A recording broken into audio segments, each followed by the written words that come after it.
Welcome back to Reading Bear. Today, we will take a look at some new revenge stories. And if you enjoyed my content, please don't forget to subscribe to my channel and post some bear emojis in the comments. Let's go! First one is titled, "The Worst Customer Ever Lets Me In on Her Elaborate Petty Revenge Plan." Rewind the clock by a couple of decades and I was working as a team lead for an office supply store. This office supply store has a copy center where staff members would print, copy, and scan stuff for customers. Enter Penny. Penny was a middle-aged woman who would come in every Friday smelling like wine, dressed somewhat elaborately, and who would make ridiculous demands on the copy center staff. Penny, crazy lady. Penny's weekly Friday afternoon visitations had been going on for a while before I ever became aware of her. She would come in with elaborate letters including photos, keepsakes, etc. written to England's royal family, various members from the Queen to Prince Charles to Fergie. She would make the copy staff photocopy the letters, demanding perfection to the point where she measured the margins to ensure the contents copied were in the exact center of the page. Then she would make the copy center staff package the letters, and when she did include something such as photos, inspect the packing to ensure the tape was perfectly even and pay the shipping to Buckingham Palace in London. She would frequently make the copy staff read the photocopied letters back to her. When they had initially refused to, she had called district management and complained, so this request was honored whenever she asked. The copy center staff hated her. Everyone else, co-workers, customers, hated the copy center staff because they were so nasty and condescending to everyone. This office supply store was in a shopping center with a pub that had great lunch specials. It got to the point where I hated that job so much that I would go down to the pub for lunch, eat a steak sandwich, and drink as much all-you-can-drink beer that came with lunch that I wouldn't actually mind going back to the store afterward. One Friday I went to lunch a little early and spotted Penny. Penny was sitting at a table with two people laughing their butts off as if they were going on about some deeply hilarious inside joke. I sat at another table facing them and watched while enjoying my lunch. Penny said goodbye to her friends and left before. By the time I got back to the store, there was a massive battle at the copy center and Penny was acting crazy, with a crazy look in her eyes that was absent at the pub. I became curious. The following Friday, I went to lunch early. Sure enough, Penny was there at a table with two friends laughing maniacally and passing papers around to each other. I paid close attention. Penny seemed not insane. What was this madness? I ate fast that day and left immediately after her so that I was right behind her as she entered the office supply store. And sure enough, Penny was acting crazy and had the copy center team fighting with each other while she stood next to the counter acting crazy with her crazy eyes and murmuring as usual. Something was definitely up. The next Friday, I went to lunch early again and again found Penny at a table with one of the two friends I had seen her with previously. I had to know what was going on, so I approached the table, introduced myself, and literally just said, "I want in on whatever it is you're doing," having seen that these two women were holding a 10-page handwritten letter and old photos, the exact sort of stuff Penny was always tormenting the copy center staff with. Penny smiled wickedly, invited me to sit, and told me a story. Penny was a successful realtor and real estate developer. She owned and leased several commercial properties and many residential properties. Along with this, she also ran a charity that sought to place single mothers and women seeking to escape domestic violence into stable home environments such as apartments, etc., at no cost until they got their feet beneath them, giving them the chance at life.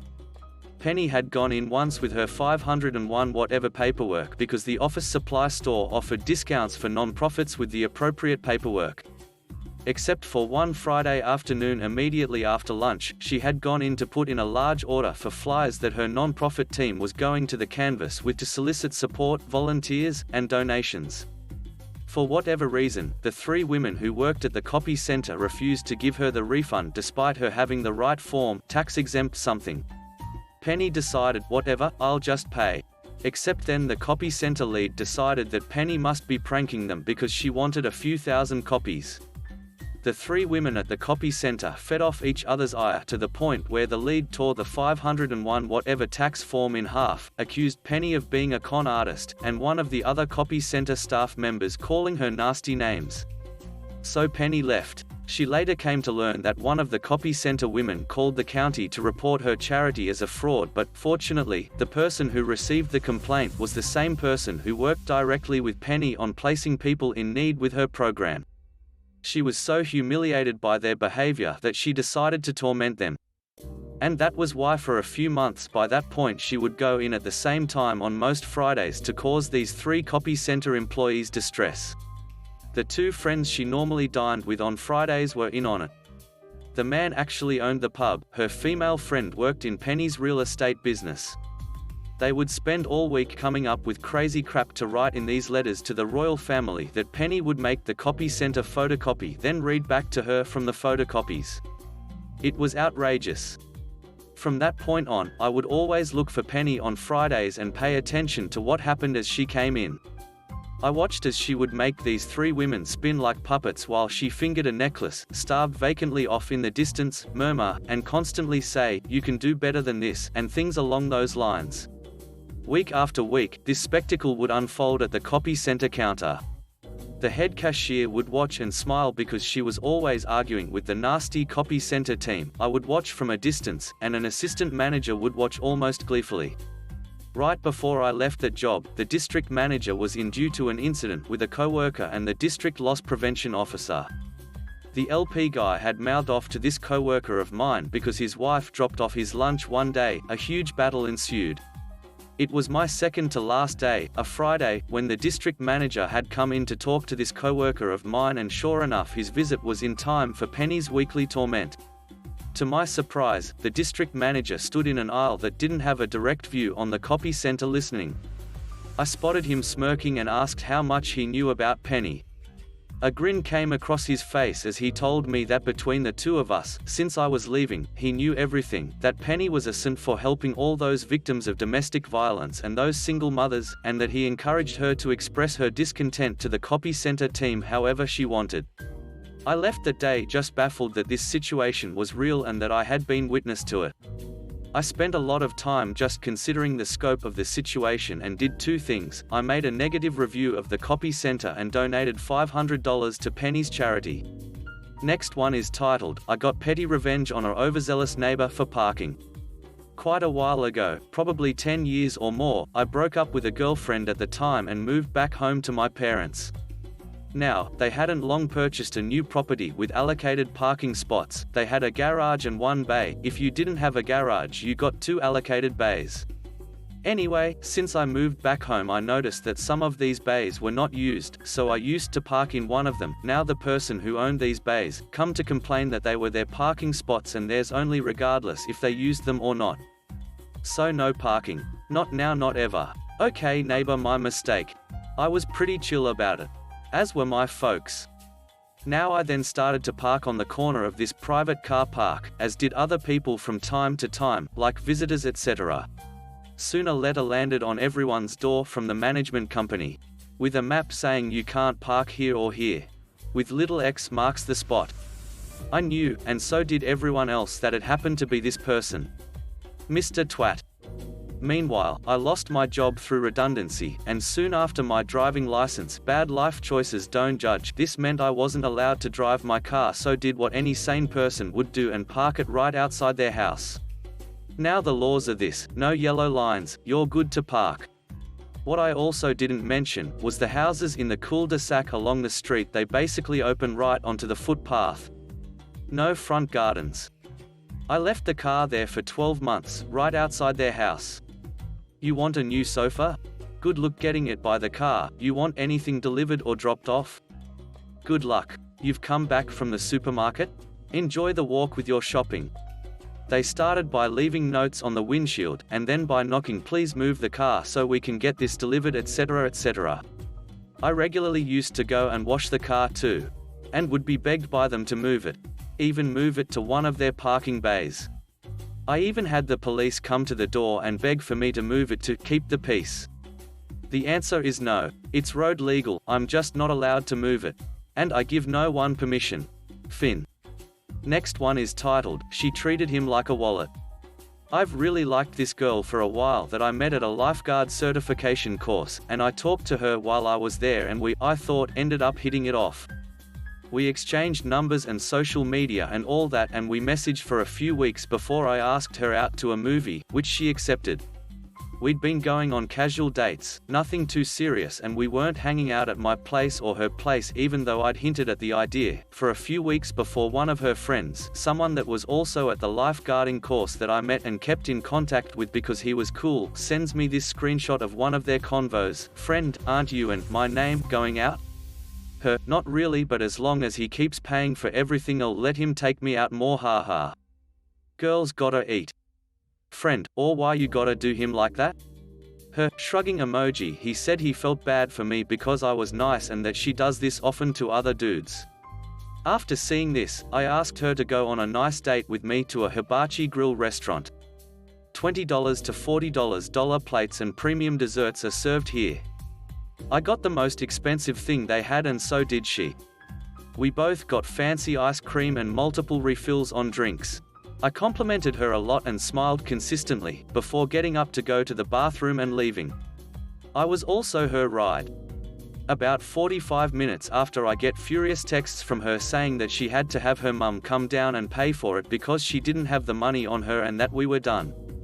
I know it's not a lot and it sucks because I thought she was actually into me, but it felt pretty nice leaving her that way. Next one is titled, Agabo's Revenge. Hello all. I was told a story by my mate who is a garbage man, and I thought it was absolutely hilarious. One day when going about his pickups, he happened upon a bit of an anal suburb. He was very early, but he can only go by the jobs on his sheet and tries to be as quiet and respectful as he can be whilst emptying bins. One day he is out roughly 5 am when an old gentleman in undies and a robe walks right up to the front of his truck, snaps off a picture and starts to walk away. My mate tries to ask him what he is doing, but he hightails it to the comfort of his home. Next week he gets notified he was in an area and disturbed some people. He reported him for making noise. No worries. He asks the office what he needs to do. They tell him after 6 am is fine and it doesn't matter what amount of noise he makes because he has council permission. From that point on, he makes it his mission to make as much noise as possible to bang the bins against the truck as close as old mate's house as he can. He has received numerous complaints, but he is sticking to the guidelines he has been given, so he can't be faulted. Meanwhile, old mate is copping flack from everyone in the community for trying to dob him in because of his stupid antics, high horse behavior when no one had a problem till he dobbed him in. Next one is titled, Rip Off a Guy's Bike. I find this story the most hilarious revenge ever, but perhaps I'm just witchy.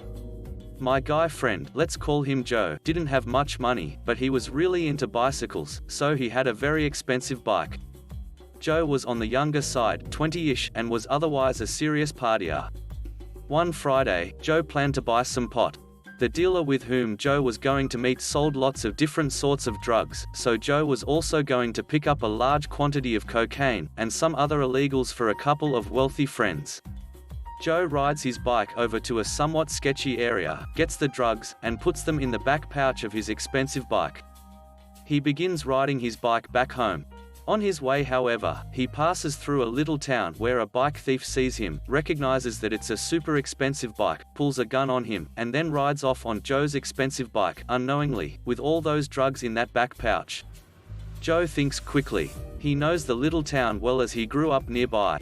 He hauls ass running to the police station, tells the cops that a drugged-up guy in a blue shirt who waved a gun just stole his $3,000 bike and was riding, for example, west on Maple Street. The cops make a call and immediately apprehend the bike thief. They search the thief, find the gun, then search the bike, and find the massive stash of drugs. The thief is shocked as crap about the stash. He's then stuck confessing that he stole the bike, used a gun, but it's not his drugs. My friend looks at the cops, shrugs his shoulders and says sarcastically, "Yeah, and tomorrow he's going to tell you that it wasn't his gun."